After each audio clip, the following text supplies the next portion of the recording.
It's Sunday morning and it's snowing outside, which is kind of crazy. We had the time change and then immediately we switched to winter, which I'm not sure how long this snow is going to last, but it feels early. I've been having a tough time finding an opportunity to sit down and film videos. To be honest, I didn't realize how much I was relying on the longer days of the spring and summer. And now the sun is setting at 5 o'clock, it kind of makes it difficult to film during the week. Anyway, today I'm going to show you my Midori Hibino setup as far as I can set things up for next year. I have a loose agenda in mind. We're going to talk about the materials I used for the setup. We're going to go over the setup. And then I'm going to show you some examples from my 2025 test Hibino, where some examples of the daily pages in my 2025 Hibino, just to give you an idea of how I'm thinking about using those daily pages. And I also have a few kind of follow-ups from my last video, as well as just some comments that I've seen come through since that video went up. So we have a lot to cover, and I'm really hoping that I can stay on track. So let's just get into it. The first few things are not Hibino related, but I will try to make them quick. If you want to skip ahead to the Hibino thing, I will leave a timestamp. But I really wanted to make some time to thank a couple of viewers and patrons that have really spoiled me in the last little while. The first thing is you might see a new Hobonichi cover in my videos in the future, and I just wanted to address it now because I honestly never thought this cover was going to be in my possession, and it was a surprise and thoughtful gift from one of my patrons.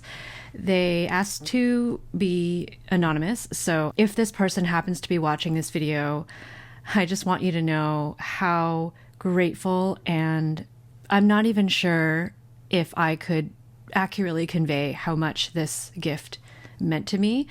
Yeah, I was just checking my PO box, and when I saw that I had a package, I was a little confused, and I ripped it open in the car, and honestly, I shrieked so loudly because it was just such a surprise. This is the Toe Light, I think it's called, cover, A6 Hobonichi cover from the 2026 collection. It is one of the covers that I was very seriously considering, but I talked myself out of it, and it's just the most beautiful fabric cover. This person left some beautiful little things in the cover, and also a sheet of transfer stickers, which I've already cut up and started using, which you'll see shortly. And I'm currently using this as a cover for my therapy notes. So when I am in a session, I have this book with me so I can just take a few notes if I need to. I think this is professional enough that I don't feel strange having this book with my clients, so I put this book to use right away. It is the most stunning cover. You might see this cover on my channel more often, and I just wanted to thank the person who gave this to me. The next thing is another gift from a very generous viewer, and I had to share it with you because I got myself a little tiny robot paperweight. I'm so happy. I'm going to leave it in the package for now. I'm sure you've all seen this robot before, but it is so cute. It truly is smaller than I thought it would be. For example, like this is a Versa Magic ink stamp pad, and you can see the robot is actually smaller than it. So to the viewer who sent this to me, thank you so much. They also sent me a lot of other goodies, like these really adorable iron-on patches, and I'm trying to see if I have the courage to maybe iron on a patch onto my POTR stroll. The other option is I might just take some washi tape and I might stick that on one of my other covers, and that way I can kind of enjoy these really adorable patches. I also shared some delicious treats. You'll see that I've already opened both of them, and we love them. So these came all the way from New Zealand.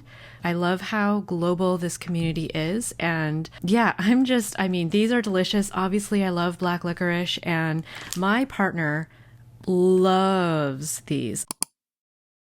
I had originally wanted to set this up on camera along with you. I thought it would be really fun to do that. To be honest, I couldn't find like a block of time to sit down and do this setup. So what this ended up actually looking like was every night after dinner, I would set aside a few minutes just chipping away at the setup. And I share this because I suspect this is actually a little more realistic for how setups go. And when I think about it, I really wanted to enjoy the process of setting this up. And I really did, because I feel like I could do a little bit and then I would walk away and think about whether I wanted to continue with something or if I had a new idea for how to approach something. So it was actually really nice to kind of go through this process organically and slowly. And so even though I am not able to share the original video that I had wanted, which was doing this sort of with you, I'm excited to show you how things have turned out anyway.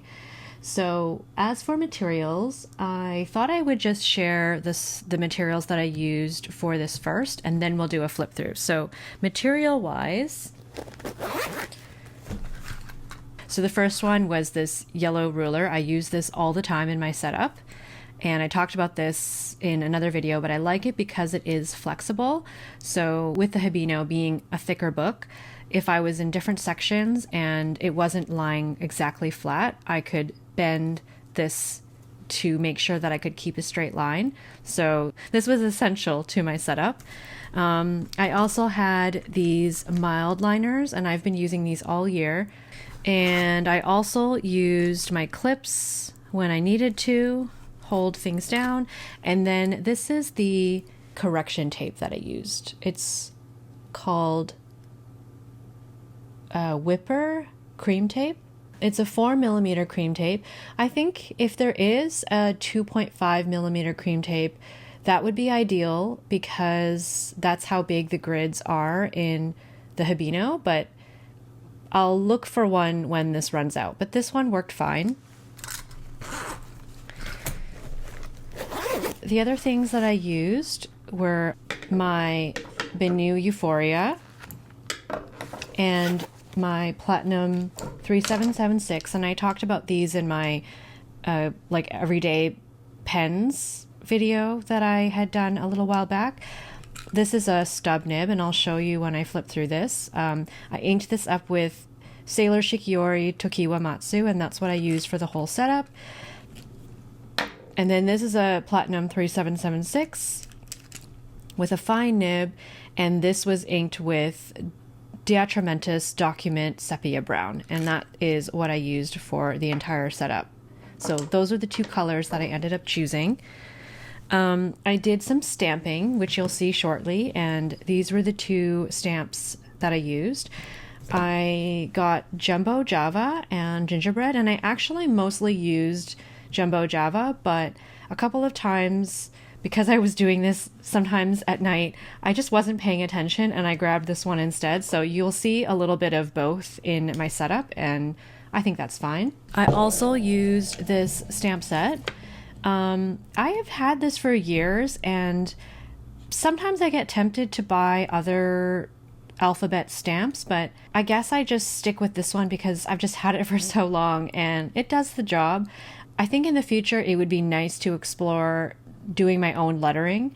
Someone who does this really well is Adri. I adore the way that she does her titles in her setups, and I think that's probably what I would want to do instead of buying more stamps. But I already had this set and I didn't really want to overthink it. I got this off Amazon years ago. I also used a few of Nicole Josephine's stamps. I picked up this stamp set from the Toronto Stationery Show, so you'll see how I used that as well. And I also used a bunch of transfer stickers, which I will show you shortly. That's all that comes to mind for now. So I was actually pretty happy with what felt like a relatively minimal setup. It was like stamps that I already had, some transfer stickers that I received a sheet of transfer stickers recently, but I also had a bunch from years ago, from 2023, that were just sitting around waiting to be used. And so it was really nice to have that limitation because I really didn't want to bulk up the book too much, although you can see like most of the setup happened here and it did actually bulk up a little bit. So it'll be interesting to see as the year goes on how fluffy this book gets. I'm hoping not too fluffy, but we'll see. I want to give a really big shout out to Linda from Tortijala. Hope I pronounced her name right. Linda started posting her videos on the Hibino that she had gotten for 2025. And I have adored watching her progress throughout the year, just seeing how she's been experimenting with it. She did a really great walkthrough of it earlier last year, and it really kind of planted the seed to consider it for 2026. So her videos played a really big role in kind of inspiring me and encouraging me to really go for it in 2026. So I just wanted to say thank you, Linda. I adored your videos, and I'll link some of them in my description below if you want to check them out. In my original Midori Hibino video, I got a few comments from people who shared some really great tips that I wanted to pass along to you as well. I had mentioned that I was worried about, in the beginning sections, it feeling a little difficult to write on. Therese Paints and Liz Mo 6393 both recommended that if you want to get this to be a bit more even, then you can take a bit from the back of the book because the spine is so flexible, and that way when you're writing you can kind of flip it on itself and create a more flat writing experience. So I just wanted to share that tip because I thought it was a great tip, and yeah, I think it works really nicely. And then other tips for comfortable writing: Bubble Frog 1965, NH 1389, and Asia Elga Plans, I hope I pronounced your username right, mentioned that you could put a book under the cover, which is what I actually used when I was setting this up, or a laptop. Now that I've kind of gone through this whole book, I don't think it's as bad as I feared, but we'll see when I'm using it on a daily basis how that works. I think there are some really good options for making this a little more comfortable to write on. So thank you everyone for those tips. Okay, so opening it up, I think eventually I am going to want to put some stickers here, but I haven't done that yet. So maybe I'll share that in a future video. I think it's one of those things where it'll just happen organically rather than me doing it all at once. And I'm thinking I might add maybe something simple on this page, but I haven't decided, so I'm leaving it blank for now. I have seen some people add stickers to the months as the months passed, and I always thought that was a really nice idea, so I think I might borrow that, and that's what I might do for 2026, but otherwise I have no plans for this page. But I do think it's also a good reference to see the entire year at a glance, so I'm kind of talking myself out of that now. I'm not sure if I will want to cover this up, but we'll see. Now, the future log, I was really stumped as to how I would use this page. In the Hobonichi Techo, they have the future log set up like this. You sort of have like a row for every day of the month, and I find that it's helpful because you can use it as a tracker, but you can also use it as an index. However, in this setup, it's not so easy because it's not like there's one row for every day. So I received a few great suggestions and I wanted to share them with you in my last video. So Planners and Polish said you could do a one-line weekly summary page, which I thought that was kind of a cool idea. So you could maybe dedicate one line for the weekly summary, and if it's weekly, then there's only 4 weeks that you really need to summarize. So I thought that was a cool idea. Blossom 7207 said you could use it as a future log for the future year, which I thought was another great idea because this one doesn't have as many extra months into 2027 as the Hobonichi does. So if you're planning appointments for 2027, I think this could be a great space to put those appointments in before you migrate over to the next year. So I thought that was a really nice idea as well. And then Aruba Fanatic said upcoming streaming shows and book releases. So if you know there are shows that are getting released on certain dates, or maybe books or even movies, this could be a really cool place to track that. So I haven't decided how I'm going to use these, but I think any of those ideas would work great. And I think I'm just going to see what feels like I have a need for, if that makes sense. Like if I see myself needing to schedule a lot of dates in advance, then I think I will use that idea of using it as like a 2027 tracker. But I also really love the idea of tracking like future dates within this calendar for book releases or TV shows. I've never actually done that. And to be honest, like usually TV shows will just creep up on me and I'll just discover that they're out when I hear someone talking about it, because I don't really browse the streaming services that we use. So I think that is kind of an interesting idea. And it could also be a great way to kind of like mood watch things. Like if you want to get into the fall mood, then maybe you can kind of jot down like TV shows that you want to watch at different times of the year. Yeah, let me know what you think of those ideas. Let me know if you have any new ideas, and I would be happy to share them in future videos, because I think crowdsourcing different ideas is just the best. And it's one of my favorite things about having a channel, is just having ideas that you would have never thought of on your own. As for the monthlies, my plan is to either use them as kind of a weather tracking events kind of thing, like I had been doing in my Hobonichi Techo. So that has worked pretty well.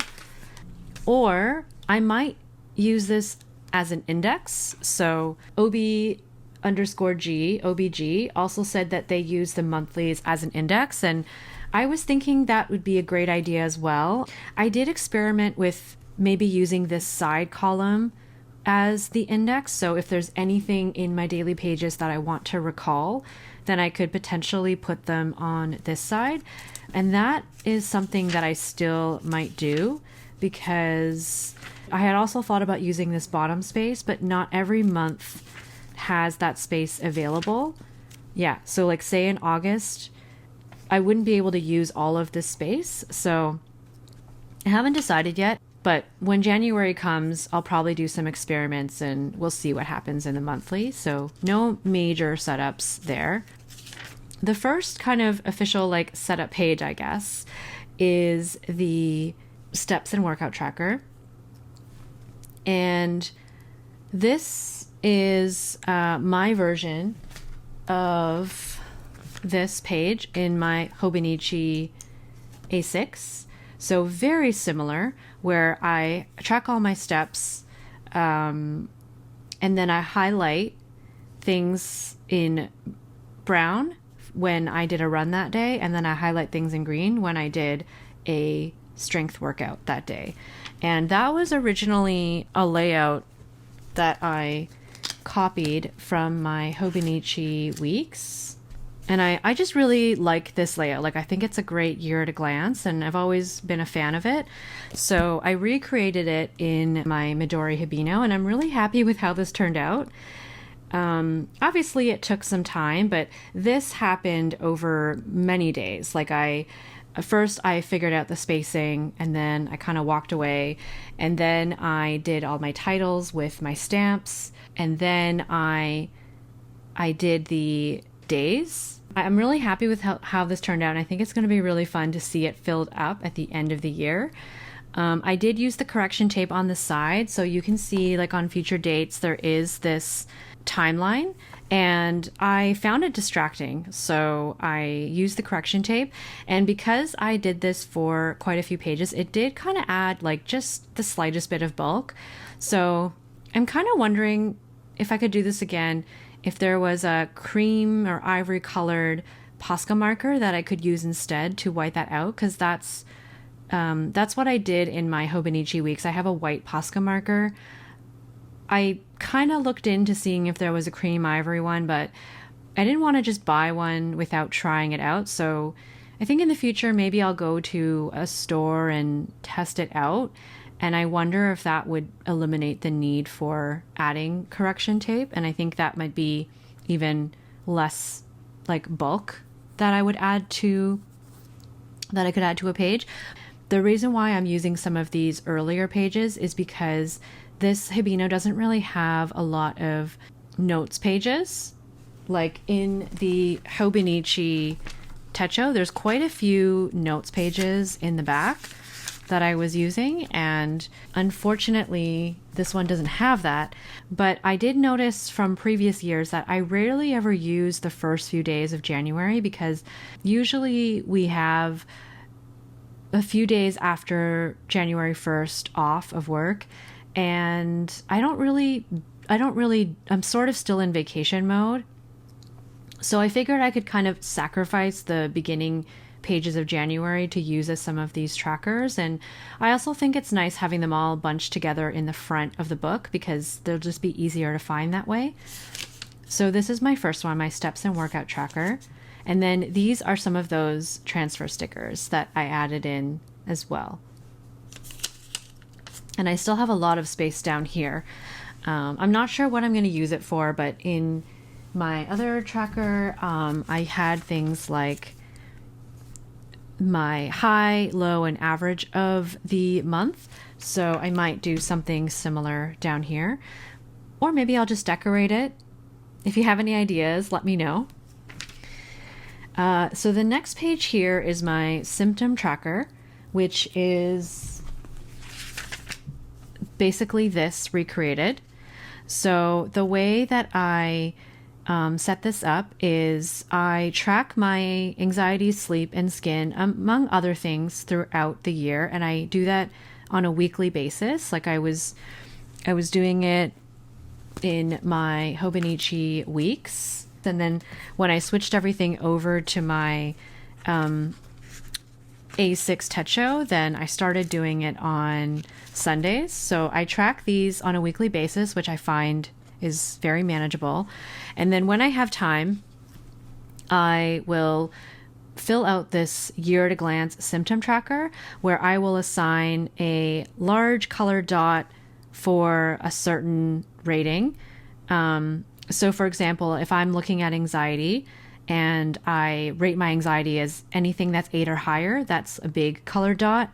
If it's between 5 and 7, then it's a circle outline. And then if it's less than 4, it's a little dot. I have it broken out in similar ways. So for sleep, if I'm getting less than 4 hours of sleep, then it's a big colored dot. If I'm getting between 5 and 6, it's a circle. And if I'm getting 7 or more, it's a little dot. And for my skin, I also have a little tracker here. And basically what it means is a big dot means it needs attention. So something is not going well. My anxiety is really high. I'm not getting a lot of sleep, or my skin is really flaring up. If it's a circle, then it means monitor it. It could be better, but it's not like you really need to take action. And then if it's a little dot, it sort of means things are going well. Just maintain what's going on. And what it ends up looking like is you can start to see patterns throughout the year of times when things were really needing attention. Like I can see here in April, I had a few weeks where my skin was just so flared up that this is a time that I really needed to take action. And as the years gone by, you can also see like different points when I was really starting to struggle. And this becomes really helpful. I like it because I can kind of see, like in April, there was a lot going on with my skin, but in April, I also had quite a few high anxiety days. And I also had quite a few days where I was not getting an ideal amount of sleep. So chances are there was something going on. And what I do as well is I will add a little square and I will note down any kind of event that feels notable. So on April the 2nd, I wrote, I wrote that I started a new medication. So that's actually notable because my flare-ups were so bad that I ended up starting a new treatment. And it was actually really good to see how things have kind of gotten better over time after starting that new treatment. Oh yeah, and I'll put even events like on April 9th, we got a new humidifier. It's either like certain events that are really stressful when I'm starting new medication or just anything that might be notable.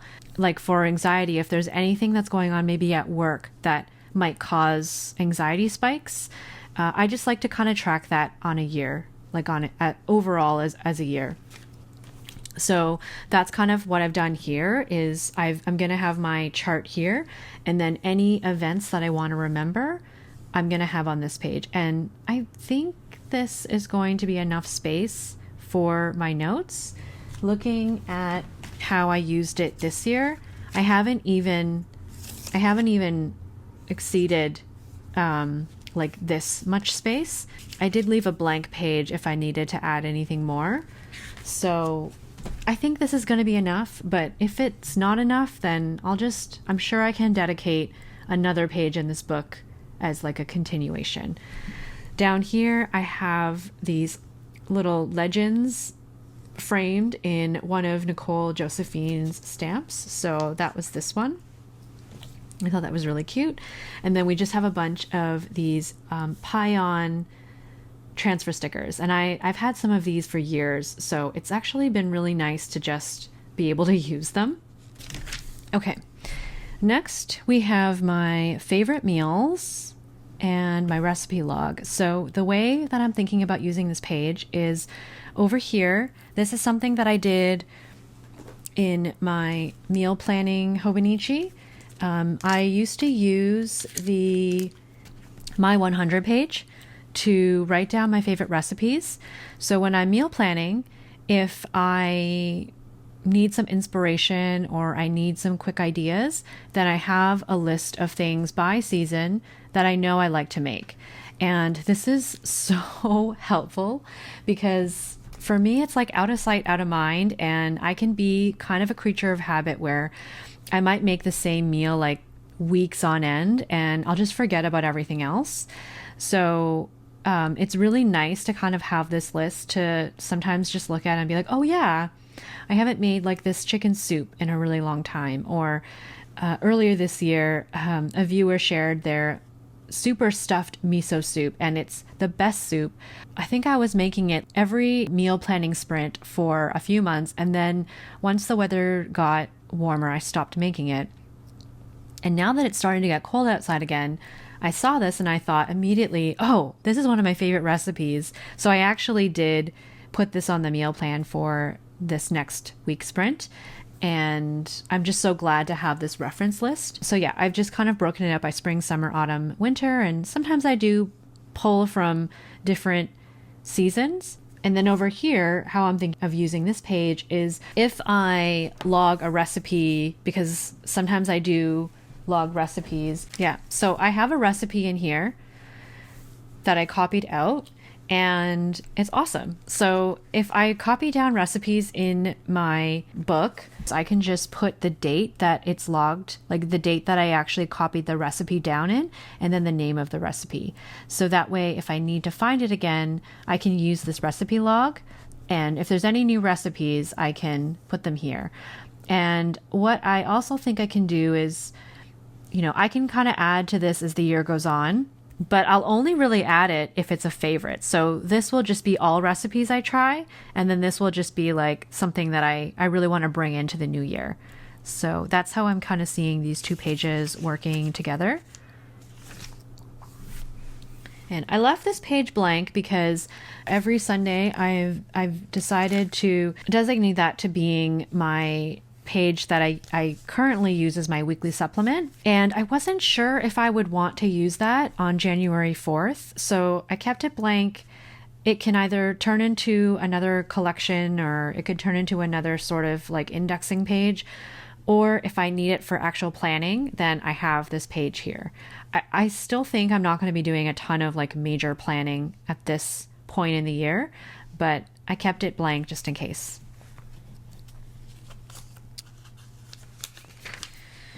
Okay, here we have books read. So very simple. I don't have a goal for how many books I want to read. I don't think I've ever read 88 books in a year, so I would be very surprised if I actually read that many. But I just put it all out here. I do think there's a chance I might read more than 44, so we'll see. Don't think I'll be doing any ratings here, but I think this is more just a log. And then either I will do reviews in this, or I might be using a different book as more of like more thoughts on the book. But I just wanted to have a place where I could at least have a list. So I think this makes the most sense because this book is going to be on me all the time. And then I have a similar one for movies watched. And I do tend to watch quite a lot of movies in the year. So I did dedicate 3 pages to it. It would be crazy if I watched 132 movies, but hey, we have space for all of that. And then here I have TV shows watched. I've learned over tracking these things for a few years now that I don't watch as many TV shows because I tend to either rewatch TV shows that are comfort watches for me, but new TV shows, I don't actually watch that many. It feels like too much of a commitment to watch a TV show, whereas a movie is sort of like its own thing. But I find with TV shows, they're like movies and they drag them out to multiple episodes, and it just feels like a really big commitment to take on a TV show, if that makes sense. So I highly doubt we're going to watch any more than 45 this year. Next, we're going to do letters sent. So I was kind of tracking letters sent in the 365 days checkoff sheet. But for one, I always forget to fill that out. And also, I think it's a little more helpful to have more detail. So I think I'm going to do the date, who I sent it to, and just a very brief summary of what I talked about in the letter. And that way, if I'm sending another letter, I can at least have some kind of continuity and just a memory of like who I actually interacted with. So I think I like this better. And that's kind of it. That's all that I had for now for this beginning section. And then I kept these days blank in case I need them for actual like daily planning. And then the first weekly vertical is on the 11th. So you can see here, it's always on the Sunday before the Monday. And I just have the columns all out here. And I experimented with drawing an extra line at the 12 o'clock and the 5 o'clock p.m. mark to see if maybe that would help me not have to do the numbers. But as soon as I tried that, I realized, like, I don't know, it's something for me. When I'm blocking out times, I just need to see the number. And for some reason, like visually, just having to go all the way here to put in meetings was just going to be too difficult for me. I did actually go ahead and I put the numbers along everywhere. So I would say like setting up these weeklies is a little bit extra, and this wouldn't be for everyone. I mean, if there's probably another planner in the market that already does all of this already, but to find one that is A6 size with this tiny grid that is cream paper, I mean, I didn't see anything on the market, so I was fine to do all of this ahead of time. It really didn't take me as long as I thought it would. I thought it was going to take me months for some reason, but I would say like I did all my outlines in one sitting, maybe 2 sittings. Then I did the numbers and wrote out the dates. That took me like 2 sittings. I mean, it wasn't like it took no time at all, but it just wasn't as bad as I thought.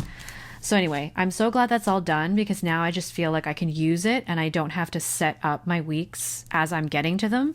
I think if you're okay with setting them up as you go, then that also leaves you room to change things up if you want to and experiment with different styles and layouts and colors. But I think for me, I just wanted it all done. so that I could jump in and even put a future events, because I use this side space often for future events. As an example, like when I have a project coming up, like I'll put all my future dates. Future events, I put them all here. Like I don't really use the monthly calendar for that for some reason. Maybe I will now, I don't know. That's how my weekly is going to go. I already put in my new pencil board. This is a Hobonichi pencil board from Iu Ukumi, and I think this is just so cute. And then as for my daily pages, I wanted to share some examples of how I'm thinking that I'll use them next year. And for that, I have my Tester 2025 book. So the first example is like study notes. So I've shown this to you before, but this was me just taking notes on motivation. And I actually copied this out from my Hobonichi cousin.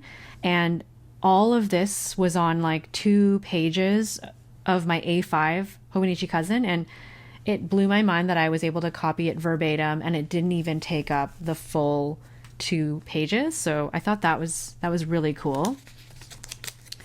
Another example is this is how I'm planning on using the Saturday page for my habit tracking.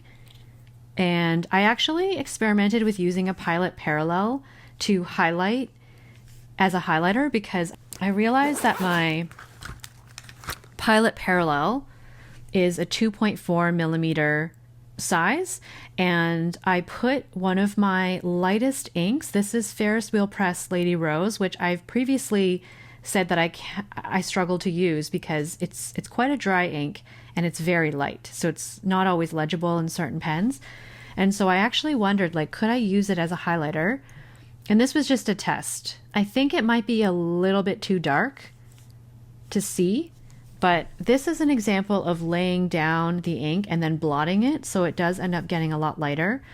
But I just thought the idea of using this, potentially using up lighter inks, like I have a lot of ink samples, could be kind of fun. So I might experiment with that in the future. But anyway, this is kind of how I'll track that. This is another example of like a daily log. So if I wanted to, I could use this side column to kind of write down meetings, but also like when I'm doing things like I'm cooking dinner, or maybe in the evening, my nice thing is like fussy cutting PET tapes. Maybe I could do a little more memory keeping, I guess. Another example is I could use it for journaling. I don't think I'm going to use it for journaling because I'm planning on using it as a planner, but if things don't go well and I decide I can't use it as a planner, which would be really sad considering how much time I've already spent setting it up, it does bring me some comfort to know that this would be a really fun place to do journaling as well.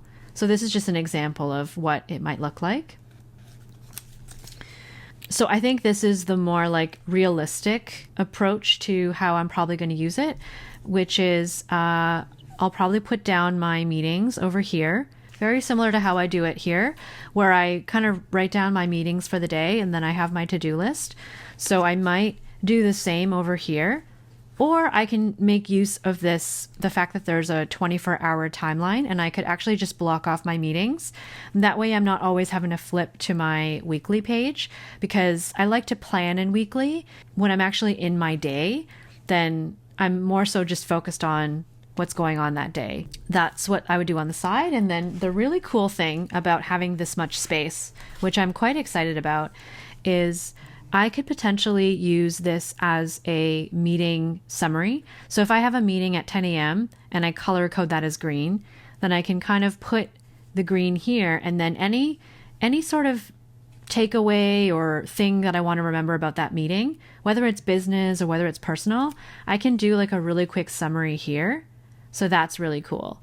And so like at 11:30, I got a call and something to do with my medication, and I can just put here like, okay, no updates on schedule, I followed up, blah, blah, blah. So I think that is one of the things that I'm really excited for, is just almost having a space to log meetings and decisions because my memory just is really awful. And I think if I can kind of have it all here, I can think, okay, last I met with this person was this date. I can flip to that day and see what we talked about. And then if I need to follow up on anything, like it's all there. If I were still working in a permanent role where I was having recurring meetings with a lot of people, the way I used to handle that was I would have a digital file for each person that would live in my company's cloud. And so if I was meeting with person A and we had a one-on-one every week, then I would have a note for that person A, and I would just add notes to that meeting in my digital file. So this, I think, works for me because I'm not really having recurring meetings all the time, but I just want to put that out there that this may not work for everyone, but I'm excited for this. And I think even from a personal level, it would be kind of nice to log these things. And now that I'm kind of talking out loud, I might not do this so much for too many work things because then I wouldn't want to have any confidential information in here, but it's just an idea that I wanted to share. And then I'm thinking on this side, this will just be the notes page. This is going to be the messy notes. Of course, there's something so visually satisfying about a neat page like this, but I don't write like this when I'm taking notes. I write like this when I'm taking notes. So I really think this is kind of what it's going to end up looking like. It's not going to be the prettiest, but it's going to be functional. And yeah, I'm just going to have tons of space, which I'm really excited about. So I've got like to-dos, schedule, daily log, meeting notes, research notes, thought log. Oh yeah, that was another thing. If I'm having thoughts throughout the day, I was thinking I could just log them here because I do morning pages, but honestly, I just have so many thoughts swirling in my mind. And sometimes I just need to write them down so that I can feel like I can kind of get them out of my head. And so I think this is a great place to do that because there's so much room. And then, yeah, meeting summaries. I think that's another space that I can use this for. And I'm kind of thinking maybe color coding. So if I have certain meetings, I can just add a little color dot and then I know what it corresponds to. That's kind of what I'm thinking. So now I want to quickly talk about my cover because I made a very pleasant discovery. When I hold these open, you can see like it kind of lays open now because I think I've been working it so much, but it's not really like that flat. But what I discovered, and we'll talk about this in a second, is when I put this cover in here and I put this cover in here, it actually really helps to kind of like weigh this down. So I feel like having this cover has another added benefit of being able to keep this open in those beginning pages where there's not a lot. So, and the pencil board, I think, really helps to make it so that it's actually like an easier surface to write on. I think the Traveler's Notebook is thicker and might be a better writing board for these early pages. I might put a passport sized one in here as well in case I find that is maybe a bit better for writing, but I think that's really exciting. And I'll just show you my little, I guess, setup. So I have all of the rest of my transfer stickers. I don't have that many, but that's okay. I think it's taken me so long to use up just this amount that I don't really want to buy more until I use these up. But yeah, I have it in one of my new 100% orange folders, and I love that even when it's tucked in, you can still see some of these really cute squirrels. I have a couple of vinyl stickers that I picked up at the Toronto Stationery show, and this one is one of my favorite stickers. I was thinking about even putting it directly in the book, but I haven't decided yet, so for now it's just in here. But it just says every day is your birthday, and I'll put a link to the artist in my description because it's escaping me right now who this artist is. And someone also asked me what color this is, whether it's more gray or blue. So I thought I would try to pick some of my Pantone postcards. This is not the exhaustive Pantone color list, but I just grabbed a few grays and blues to kind of show you. I think it's more blue, but it could be like a blue gray. But this is like a cool gray. So it's fairly similar. This is a warm gray. You can see it's very different. This is a blue. So it's definitely like darker than that. I don't know how helpful these are, but I thought I would share anyway some of these so you could see. Yeah. I mean, I think the closest might be this one, maybe this one.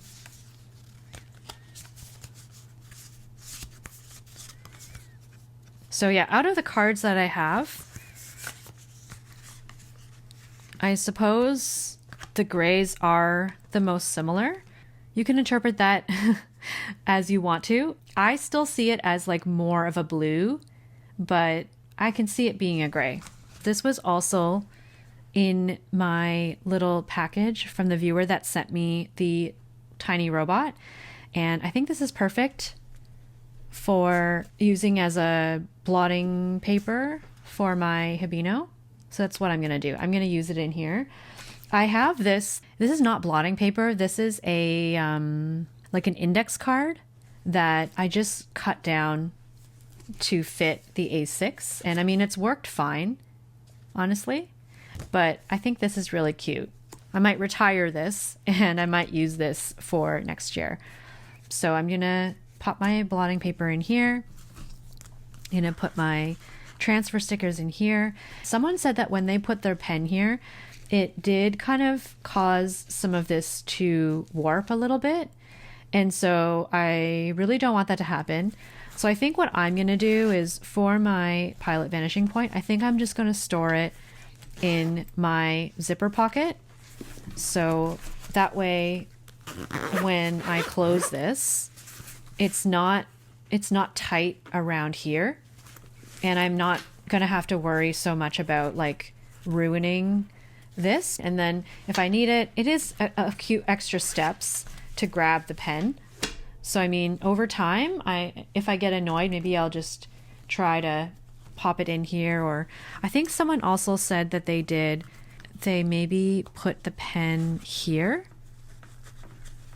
So that's another option. So maybe if I did, yeah, actually that's another option. Putting the pen in the front. Oh, it feels a little tight. Let me see. So maybe if I did the pen, just gonna move that for a sec. Maybe if I did the pen here, more on this part rather than the edge, I wonder if that would help.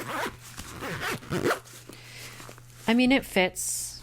And then that way if I'm wanting to. So that's another option if you want to do it that way. Honestly, I wish this were maybe just a touch bigger so I could make use of this pen. This was also, to be fair, a cover that was intended for the Hobonichi original, which is half the size of the Hibino. So the fact that the Hibino even fits in here at all, I'm just happy that I'm able to use this. So that's the update there. And I'm just gonna put my little Blue Jays. So sad about the loss, but anyway. So that is my setup for 2026. I'm honestly so excited to move into this. I mean, I'm still really loving my Hobonichi original. It's going strong, and I will definitely finish the year with this. But I'm also really excited to move into this and just see if all of my planning and all of my ideas, see how it works. Let me know if you have any questions about anything that you saw today. I tried to cover everything, but if I missed something, then definitely let me know. And yeah, let me know how your setup is going. Have you finalized your planner for next year? Are you still thinking? I mean, it is still early. We're only in November after all. I'd love to hear from you and chat with you in the comments. Let me know if you have any questions. Otherwise, thank you so much for hanging out with me today. I hope you're doing well, and I'll see you soon in the next video.